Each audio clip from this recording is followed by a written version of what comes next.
I noticed something strange before boarding. My flight number was 1015. Today was the 15th of October. The departure time was delayed to 10:15. Those coincidences made my chest tighten. I looked around and everything looked normal. Then I found an MP3 in the seat pocket. Curious, I put on the headphones. The audio was telling the story of Flight 1015. Every detail matched the cabin as it was now. The story said the flight attendant was doing the safety demo. Then the voice mentioned rain outside. I opened the shade. Heavy rain was pouring. The story said the plane would vanish from radar in an hour. I felt it was ridiculous, but the plane tilted the next second. Luckily, it was just takeoff. It said a bird would hit the plane at 10:21. I checked my watch as it flipped to 10:21. Then a violent impact hit. I shot up, yanked off the headphones, and hid in the lavatory to calm down. The plane smoothed out afterward. I wondered if I'd imagined it. I rang for a flight attendant to confirm if a bird had hit the plane. He replied coldly that it was impossible at this altitude. I asked him to check with the captain. She told me to be quiet. But as the attendant left, a man sat down behind me. He said he was sure a bird had struck us. He said his name was Jack.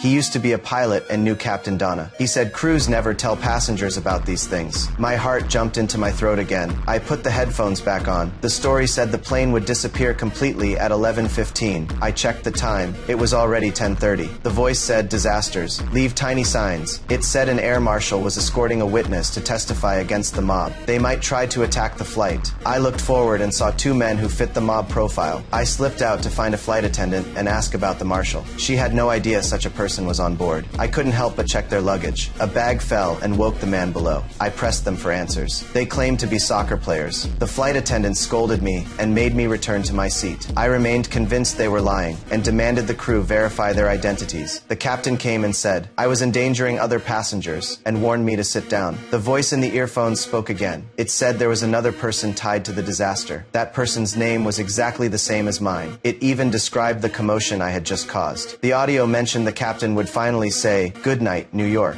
After that, the plane would vanish. The captain coldly asked if I was having a mental break. I begged him not to say those words in 14 minutes. Everyone thought I was crazy. I was bound before I could explain. Then Jack sat down beside me. He said he believed me. He said only we could stop it after we planned. He rushed to the cockpit. There was 1 minute left until 11:15. Jack managed to open the cockpit and take control. I exhaled and stood up, ready to meet him. The next second, his voice came over the PA. He said thank you for my cooperation. Until he said the words, "Good night, New York." Good night, New York.